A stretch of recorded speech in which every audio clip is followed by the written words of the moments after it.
Hello, my name is Claire. I'm a Belgian-American polyglot. I'm currently in Texas, but I was born in Atlanta, Georgia. My mother is from Belgium. My father is American, so I grew up with French and English. Later, I studied Spanish in grade school and high school, and I also self-taught Russian because I thought it was a beautiful language. And then when I went to university, I took on Chinese as my minor, and I was also studying Arabic because I was working with refugees. But then we also had lots of refugees from Afghanistan, so I started learning Dari or Farsi, and I fell in love with the language.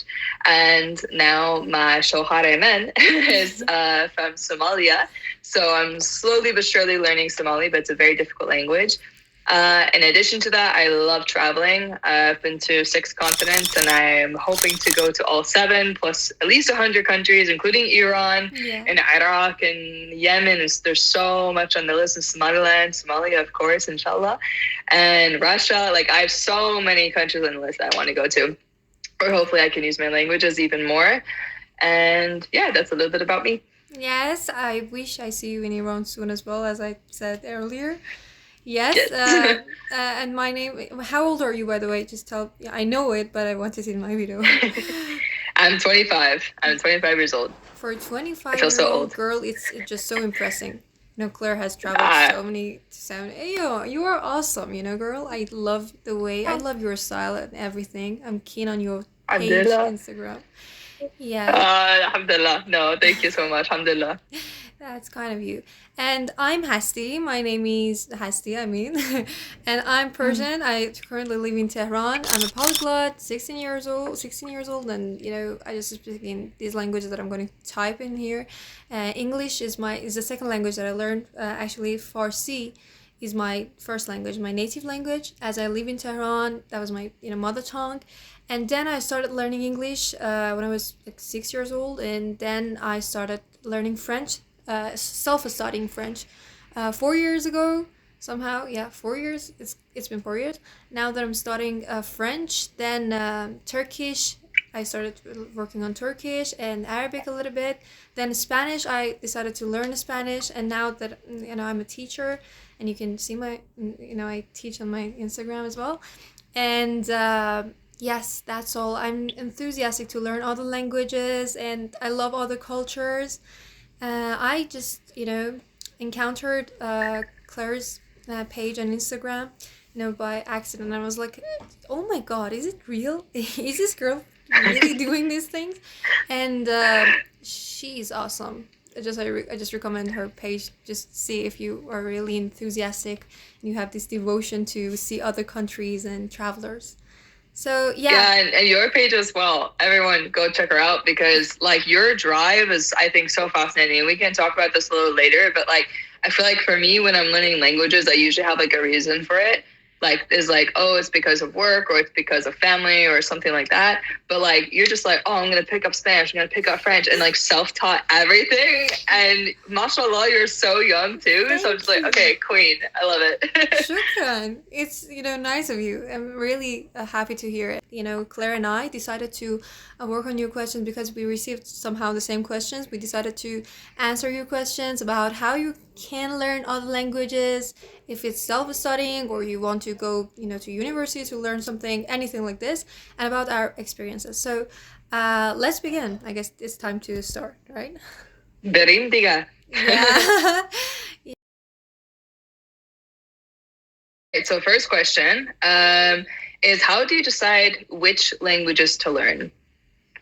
So That's an interesting one. So I think, like I said, for me, I usually have like a reason for a language, right? So like French, I didn't really have a choice. It was like, okay, we're Belgian, we're from the Wallonia region in Belgium, so like where Liège is. So like obviously we're gonna learn French, right? And then I also learned German growing up, but like a little bit. But because we never had to use it, I like kind of let go of it, and I don't have a need for it, so I'm not gonna pick it back up.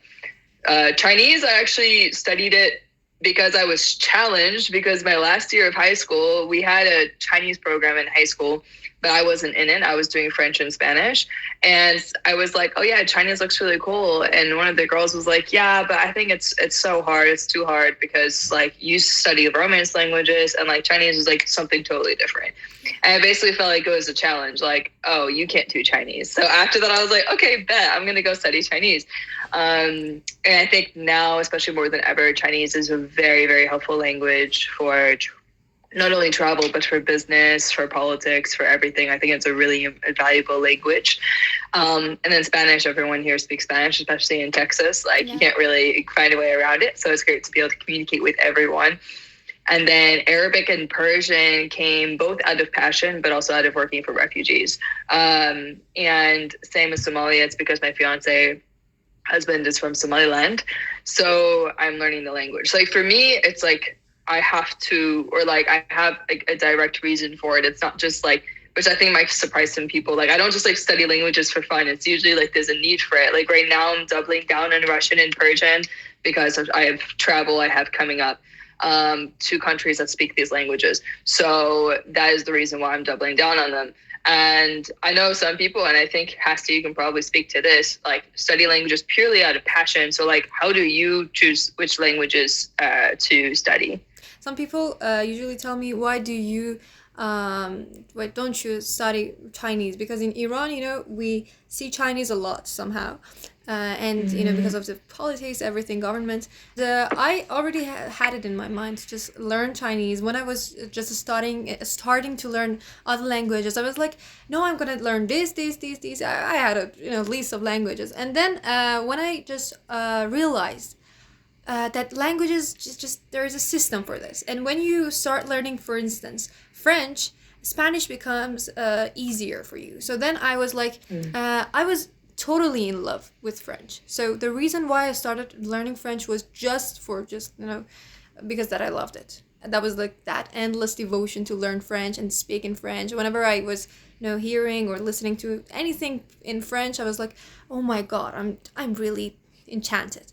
And for English, it was my father who kind of forced me to learn this language because he himself loved it so much. And I guess that was the best thing he ever did for me. I'm really, really grateful. And I always say, I really appreciate it. Thank you for forcing me to learn English. And after English, as I told you, I liked to learn French. And I was like, no, French is mine. I'm going to do this.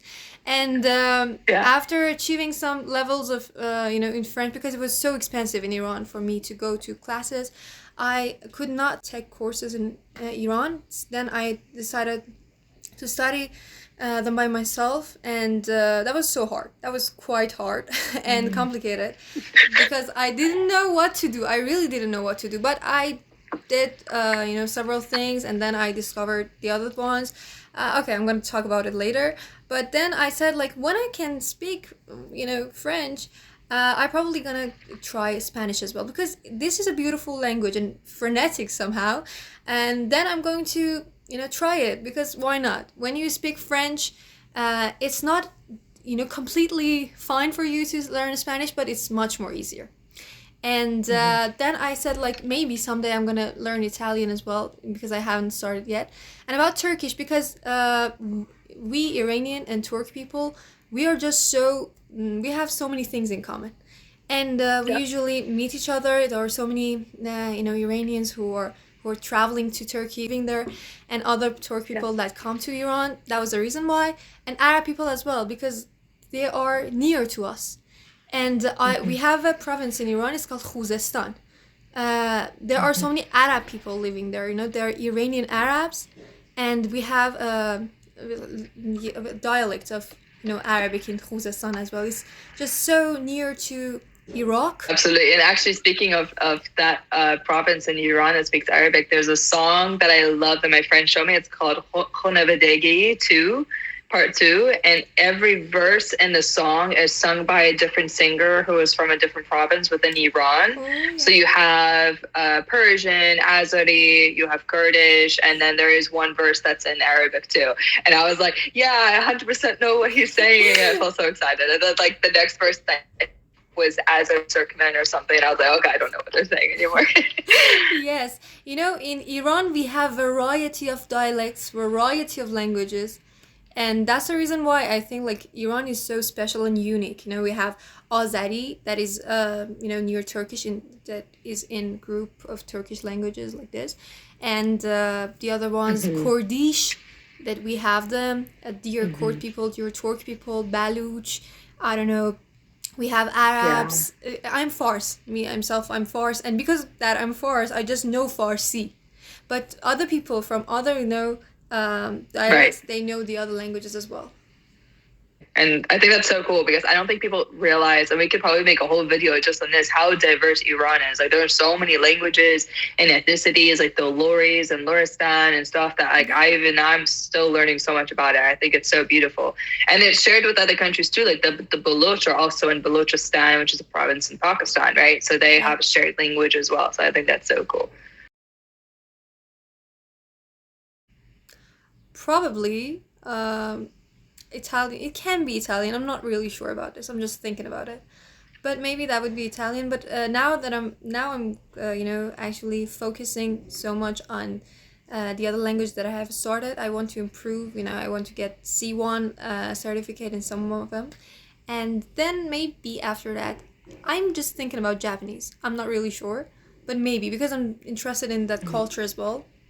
That's something that may happen. Yeah. Yeah. That'd be so cool. Japanese is cool. I've thought about Japanese as well. So I think my next goal is to get, kind of like you said, all of my languages to C1, especially my Somali, or at least to B2, but Russian, Chinese, Arabic, French, and Spanish already at C1, but I want to get my Russian, Chinese, and Persian at C1.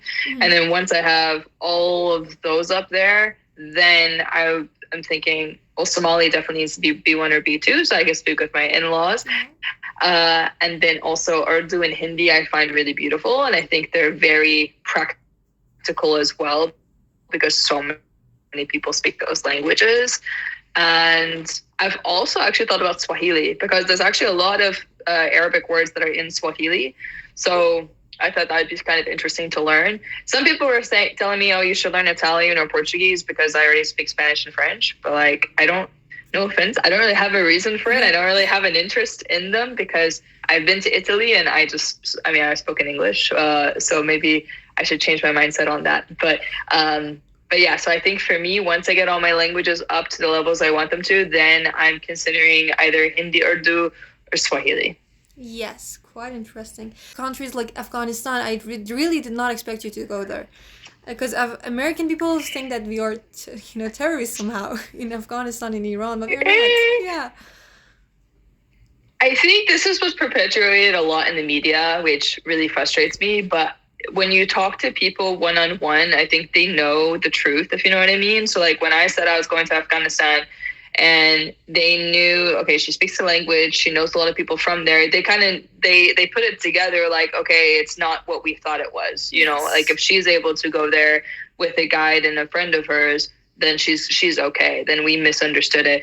So seeing me in those places, I think it's changing a lot of minds, and I hope to encourage eventually for people, especially from the parts I'm from, like in Georgia and Missouri and Texas, to come and travel to the Middle East so they can see it for themselves, because travel is the best way to kind of get rid of those, stereotypes and biases that we have. And vice versa. I always welcome people from the Middle East. Like I always say the Middle East and Texas has so much in common. It's very family oriented. We're like very southerner. Like we have like really good food down here. Like barbecue is what we're known for. There's like some halal barbecue spots popping up in Dallas and Houston and Austin. The Muslim community here is really popping. So yeah, I think travel is the best way to get rid of these biases. That was quite good. I really liked your opinion on this. Thank you so much for answering me. Especially when we have jobs, we're in school. So, and I guess we could also go into like what our schedules look like for languages. So I work full time as of right now. Though I am going to grad school, like I said, in 2 months, so I'll be going down part time. So I guess I'll be starting in October. I'll be part time work. Plus, I'm working on a few other like companies helping with geopolitical analysis and stuff like that. plus studying languages, plus traveling, plus having a social life, plus I'm also very active, like physically, like I do MMA, yoga, and like weightlifting. So like I'm all over the place, right? So it's obviously impossible to be studying 8 languages at once. Like that's not like feasible, right? So what I do is I do something called language cycling. So I'll pick 2 languages, a primary and a secondary, to focus on that I want to improve my level in, and all the other languages go into like a maintenance mode. So like I mentioned earlier, right now, the 2 languages I'm focusing on most are Russian and Persian. Russian is the primary and Persian is secondary. And all of the languages are in like a maintenance mode. So Arabic, French, Spanish, Chinese, German, I'm Somali, like I'm using them, like maybe I'm texting my friends in them. I'll go to a language practice group to practice using them. I'll like watch videos in them. I'll watch movies in them. I'll have a journal entry in them, but I'm not going to be like do full on lessons in them. Whereas for Russian and Persian right now, I have full on lessons through an app called Jump Speak for Russian. I'm going to weekly Russian language practice groups. I have a daily journal I'm keeping. I'm listening to Russian music. Like I'm really, really diving in. And then I'm doing similar things for Persian as well, because it's impossible, unless if it was my full-time job to study languages, to study all 8 of these languages and work full-time. It's just impossible. And at least for me, I've like tried to find as many ways as possible to integrate it into my life. So like I said earlier, like I listen to music sometimes, like when I'm at the gym and when I'm driving, 90% of the time the songs I'm listening to are Persian or Arabic. Like there's so many good songs that I like, rap songs or regular, just like the traditional songs that like you want to dance to, that like I'm listening to, and I'm like trying to also figure out what they're saying like while I'm driving or while I'm riding a bike or whatever.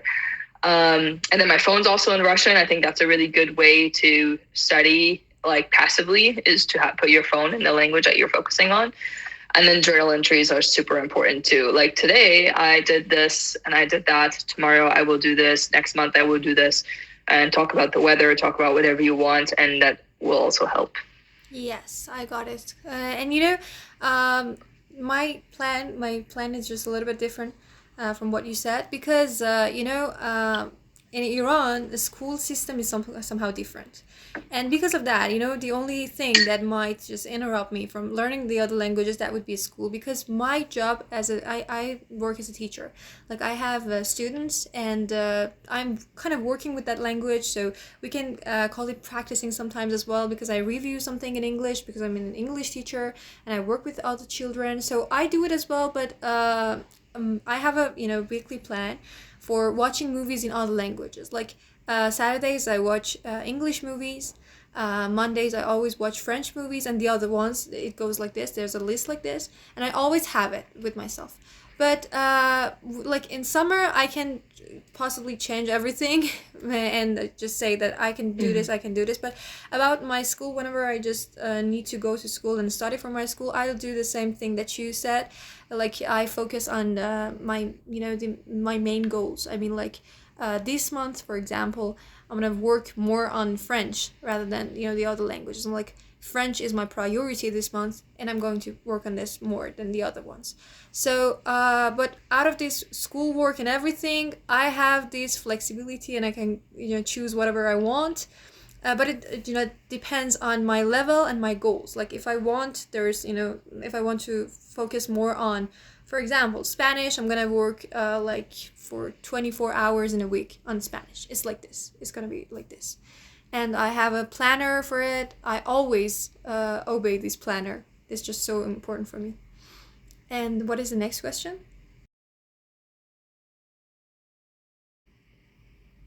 That's a good question. Again, I think our answer is definitely going to change based on our experiences. But for me, I would say, I mean, like you said, it depends on your goals too, right? Like I'm not just going to start learning a new language like just for funsies. Like I usually will start kicking up a language 3 to 6 months before I'm going to need it, because I learn languages very fast. Maybe as someone else, they might need 6 to 9 months. So like if you're traveling to, let's say, the Middle East and you want to learn Arabic and you want to be able to use Arabic when you're there, maybe you should start studying it 1 year before. But also it depends on your life. But then, of course, there's that famous phrase, the perfect time will never come. You have to make time for something. And that's absolutely true. Life, I think, is all about priorities. And if you prioritize something, then it's going to happen. If you don't prioritize it, it's not going to happen. So the perfect time is never like, it's never going to come. You have to make the time for it. And I think it's the most important thing is to like make a schedule for yourself. Be like, okay, I'm going to dedicate 3 hours a week to this language, and I'm going to do 1 hour 3 days a week, or 30 minutes 6 days a week, or whatever it is. But the perfect time will never come. You have to make the time for it. Yes, good point. I completely agree with you on this. Whenever people ask me, when can I learn language? I'm not in the mood. What should I do? I'm like, you should choose it. It's not me.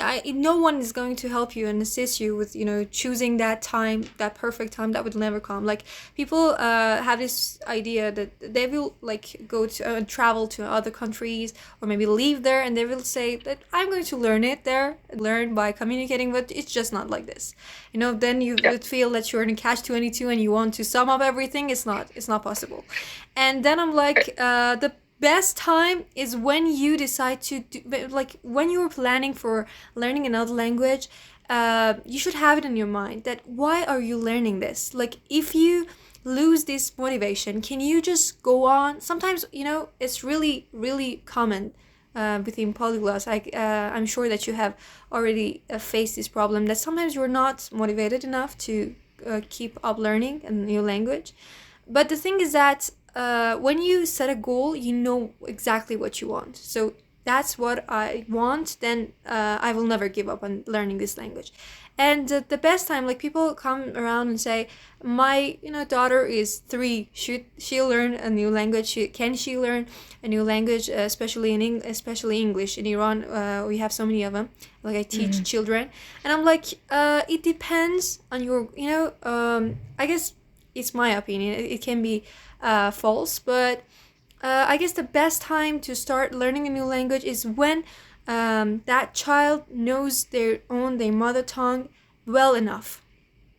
Like, when they do not know it, it's not going to work. Me and myself, I think it's going to work on this way. And when people just start so soon, I'm like, don't do it to your child. It's just, you're just forcing them to learn so many complicated things. They must at least be 6 years old, I guess. That's what I mean. Yeah, that's a really good point too. And I think this kind of goes into the next question too, is there a rule for which languages to study when? Because like you said, like, if you don't know your native language well enough, then you're going to start mixing them up. Or if you're doing 2 languages that are too similar, so let's say French and Spanish, and your French is maybe like a A2 or maybe a B1, and then you start Spanish, you're going to mix them up. But if you do French and Arabic, they're different enough that you should be okay. I somehow still find a way to mix them up, even until today, because my first teacher was Lebanese, and I have a lot of friends from North Africa as well. So it's so like natural. They're like, oh, assalamu alaikum, ça va, tout ça va, ouais, alhamdulillah, merci, kif al-aila, we just like this. And like, I don't even think about it. Like, it just comes so naturally. So that's just me being a troublemaker, a mushkajia, as my Arabic teacher used to call me. But yeah, what do you think? Is there a rule for which languages is best to study when? Like, which combinations work and which combinations don't work? Sometimes we do not have any other option. Like, what you said, it reminded me of something so interesting. I saw a child from Khuzestan. He was 3 years old somehow.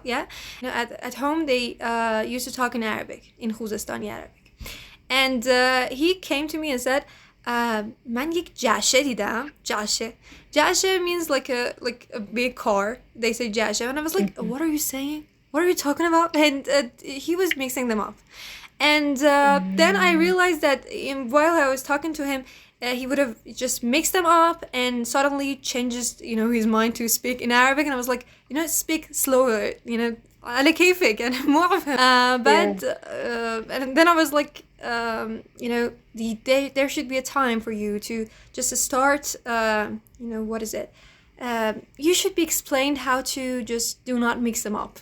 And that's the Right. reason why, I mean, when you are not forced, when you have this, choice to start learning a new language on your own, or going to class, it's the best time to learn that language is when you feel that it's necessary and you are ready Yep. enough. Yeah, that's Yeah, really. because I think it's also hard to be like, I'm gonna start learning a language and then you don't do anything, right? You Yes. do have to have the time for it and you have to have the motivation for it. And I think another note too is like obviously just like anything, you can lose motivation for it, right? There are days where like I get to the end of the day and I'm like, I really don't want to study anything right now. Like I'm just tired. My brain is like kapoop, right? And that's totally fine when that happens. It's the same like with training. Like if your body is super, Yes. super sore from the previous day, and you forced yourself to train, always force yourself to do it. Sometimes you do need to just rest or do something more relaxing than like trying to memorize, 50 vocabulary words. Yes, So exactly. We need to, enjoy the journey. It's not a race. It's not a competition. You should enjoy that journey, really. enjoy it, and that's the most important part is enjoy it, right? If you're getting too serious about it, I mean, obviously if you have an exam or something, if you take it in school, like, okay, yeah, don't fail the exam, but still you should be having fun with it. And if you aren't having fun, if you're not making friends through it, then that's something that you need to work on. Yes, really. Because you should be having fun. You're not going to be putting all these hours in just to torture yourself. Yeah. Like, make it fun, make it enjoyable. Exactly. Head, but I'm thinking. Okay, mostly from YouTube. And I used to do YouTube is like a university, but you need to know how to work with it. Really, it's important. There are so many false informations, really bad resources. First of all, my first main resource is YouTube. Then there's a place in Tehran. It's called Engelab Square. Engelab Square is filled with resources for learning other languages, all type of languages. And I just go there, pick the other, there are so many books, CDs, everything, but you really need, the important part is that how you should just actually work with them, utilize them. And I purchase so many things, and then I come home and say, yeah, these ones are going to be my main resources for this month, and I find my free resources this way. Yeah, I would say definitely YouTube as well. And then I would also say find people who are learning the same language as you, because usually they will share about resources that they're using. Like, for example, for Persian, I've talked about this program a few times. There's a website that I was using called Persian Language Online. And it's literally like probably 60 plus lessons, totally free. And it's like conversation, you can listen to the conversation, and then vocabulary and grammar, and then there's an exam, like the quiz at the end, and it's all free. So like that's a really good resource. And like I've been trying to tell as many people about that as possible, just so other people can use it if they want to learn Persian. And then for Arabic and other languages, like you said, YouTube is super helpful. But like you said, you have to know how to use it, because if you're just like watching a bunch of random videos and one's A1 and one's B2, yeah, and one's the alphabet and then it's the weather, but you cannot read yet, so you cannot do the weather yet. Like you have to make sure it's in order. And there are so many accounts out there I've found for every single language I'm studying, except Somali, which I still am really frustrated about, but it's fine. Inshallah, we'll find some resources very soon. And then, like I said, also language exchange groups is a huge one too. I know I was really lucky because I lived in Washington, D.C. for 2 years. And every language under the sun, you can find someone who speaks it there, because it's such an international city. And there was a huge language exchange I went to every Sunday, where you write your name and then the languages you speak along with the levels. And then you just go and mingle and practice like whatever language you want. So because I speak so many languages, I'm like, okay, I'm going to do 20 minutes Spanish, 20 minutes French, 20 minutes Russian, and I just keep switching. And then for the more intensive languages that I'd want to focus on, so like Chinese, Arabic, and Persian, and also Russian, I had like specific groups for these languages too. So I started the Persian one, and it was completely free for people to come. It was a mix of native speakers and students of Tajiki Persian, Dari, and Farsi. So, and also Samarkandi, Bukhara Persian as well. And then for Russian, it was the same, like free to come. And like that was the best part about it. I envy this part. Really, I wish we had it in Iran as well. We do not have it. We do not have such a thing. I really search for it, but we do not have Really? it. I always make friends online, and most of the time. Mm. And yeah, I envy it somehow. There is an app for it though as well, and of course I'm forgetting the name for it. Where like you put what language? Do you know what I'm talking about? There's I like a had Tandem. I had Meet. tandem. Yeah, Yes. Tandem. Yeah. Yeah, so you can do it online as well. Where like if you speak a language that someone else wants to learn and they speak a language that you want to learn, then you just like exchange. And for like we are still talking, and I'm really satisfied with this thing that I did. So yeah, I really recommend it as well. Yeah, that's actually how Zahra Yes, Mirsadegi. yes, Yeah, yes. that's She's so actually how cute. we first met. Like we first Really? became friends because she was helping me with Persian and I was helping her with Spanish French. Oh. And we met like we like FaceTime basically like once a week, and she really helped my Persian because like when I was at work like working with the refugees. Usually, a lot of people didn't like. I worked with a lot of Afghans as well, like my colleagues, including one of my best friends. But because obviously we're all working, they don't have time to always set aside and be like, oh, you misconjugated this. You know what I mean? Like they wouldn't be able to Yes, teach yes, me while also working, and I wouldn't be able to learn while also trying yes. to work. So yeah, it was a big blessing to have Zahra Jan help me Oh, a hi lot. She Zahra was from here. She lives in China now, and I follow her on Instagram, and I see her posts. She's impressing as well as you. yeah, mashallah. She's doing amazing. Her Yeah, Mandarin is amazing. All of her languages are amazing, mashallah. I wish her all the luck and the barakat and yeah, the tawfiq. yeah. Wish you all the best, Zahra, And dear Zahra. inshallah. That's a good question. I would say, and this is what I've told people one-on-one as well, your language learning schedule because my background is weightlifting and like the kind of this, I always compare it to like weightlifting. Like you should have a plan. Yes. Like on Monday, I'm going to do, chest and triceps with cardio. Tuesday, I'm going to do legs and core, like how we do that for our health. Every day of the week, we say, okay, it's going to be 60 minutes or 90 minutes. And this is what I'm going to focus on. That's how language learning should be as well. You should be like at the beginning of each week, I say, okay, Monday, I'm going to do a new lesson. Tuesday, I'm going to study the vocabulary and write it into my journal. Wednesday, I'm going to watch a movie in Russian. Sweet. So like there's 6 spheres of or 6 different avenues for learning a language. There's writing, speaking, listening, what am I forgetting? Writing, listening, speaking. Vocabulary, grammar, like this. You want to... Grammar, vocabulary, yes. So be choosing between these 6 and then combining them. Like, okay, today I'm going to focus on writing, but grammar focus. So like different verb conjugations maybe. Or tomorrow I'm going to focus on speaking, but using new vocabulary. So like combining these and then forming your like plan based off of that. And that should ultimately play into your bigger goal. I just completely agree with you. A language learner should always have a plan for this thing. And sometimes they just get addicted to having plans. Like for me, myself, whenever I just want to go to, have fun. I do not want to study. Even when I want to plan for my holidays, I'm like, I'm going to plan for this one. I'm going to have a plan, a specific plan. Then you got, sometimes acquainted with that way of scheduling everything. And the thing is that I always do the same thing that you mentioned. And, we should focus on each of them. And the thing is that some people are like, oh, I just want to work on speaking. I'm like, without grammar, it's impossible. And they're like, no, I do not want to learn grammar. No, it's impossible. Then they're going again. Like, it's just a rumor. You cannot learn anything without grammar or vocabulary. You need all these kind of, things and topics together. They are going to help you together. It's not just, individually, they're not going to work. Yeah.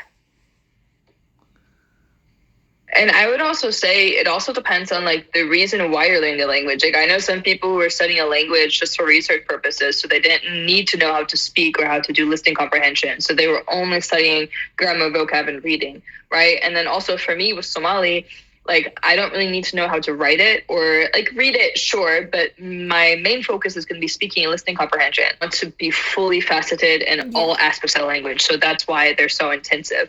And then even for Spanish now as well, like my main use of Spanish is just speaking. So when I go back and I study Spanish, it's mostly through speaking and listening comprehension. So yeah, and I just remembered I was missing reading. So it's reading, speaking, listening, writing, and then vocabulary and grammar. So all of your, study patterns should fall into one of these 6 or a combination of these 6. Yeah, exactly. What you mentioned earlier, it's about vocabulary and grammar. In Iran, we learn Arabic in this way, and that's why no one can speak Arabic in Iran. I mean, the other one, that non-Arab people. Like, when I started learning Arabic, Iraqi Arabic and Emirati Arabic, these dialects. Whenever I used to tell everyone that, I'm just, they were like, they do not have any che in Arabic. And I was like, no, in this dialect they have. So no one knows exactly what is going on with that language and do not speak well enough. It's about English as well, in Iran, in schools, I mean. But when they just register in other classes and they take other courses, it's different, totally different. Right. What would you say, so you're learning Emirati Arabic. How did you find resources for that? Because I've never heard, and I'm not trying to say this in a bad way, but I've never heard of anyone studying specifically Emirati Arabic. So where did you find the resources and like the passion for that dialect? First of all, there was a teacher on Instagram. He was Iranian. And that teacher that I have already talked about on Instagram, I have mentioned him in my stories. I do not remember his name. He had a package, he was just teaching everyone about Emirati dialect. And I was just so enthusiastic to know more about this one. And I have already purchased some books about Emirati Arabic from Englab Square that I mentioned earlier. And I was like, I'm going to see what he's talking about. So I took his course. I was self-studying. So there were some recorded videos and they were for free. So I decided to learn and just go and see what he's talking about. So I was writing all of the things that he was mentioning. And right after that, I felt like I can watch the other recorded videos. So I had 20 sessions. Yeah, 20 recorded videos. And that was like quite helpful, and that was practical. I liked it so much, and I guess that was the reason why I decided to continue this dialect, because that was really frustrating me that what should I do with the Emirati dialect? I'm stuck. What's your take on Duolingo? Yay or nay, or somewhere in between? Somewhere in between. Let me tell you something. Duolingo is a game. I'm sure that I'm sure that you have felt this way as well. But some people come and say, like, have you learned them on Duolingo? I'm working on Duolingo. I know so many things about this language. I have worked on Duolingo. I'm like, that is just a game. That's helpful, practical, and time-consuming, but it's just a game. You should not actually say that I have learned this language from Duolingo. You should not count it as a full resource. It's not like this. You should not see it in this way. Yeah, I agree. I see it like just like for fun. Like it helps like, oh, let's see like, how well I can do. But like it doesn't teach grammar. It doesn't teach, I think, a lot of useful vocabulary. Like I remember when I was using it for Russian one time, and this sentence was literally like, the snake is under the stone or something. And I'm like, in what world would I've never even said that in English. Yeah. Like I've never seen a snake under a stone. And even if it is under a stone, how can I see it? Yes, like, exactly. It, right? Thank you. Yeah. So, I'm like, why would I need to know that? So I think it's just for fun, but like you should have a full program on top of that. And then if you want to see, let's see how I do in Duolingo, and then it's kind of fun, right? You get it right, you get it wrong, and then you go to the next question and you get your percentage back. I think it's fun. I think it's a really good game, but it shouldn't be your full program. If you try Duolingo and Turkish, try Turkish language on Duolingo, that would be like, if you are acquainted with Turkish language, you would see that there are so many useless things. And that's fun for practicing. You would say like, okay, I know these vocabularies, I know these, sentences, I'm going to make them. Yeah, exactly. Like if I'm in the car and I'm waiting to pick somebody up and they said, I need an extra 5 minutes. Okay, I'm going to do a Duolingo and see like, just do like a quick round or something. Yeah,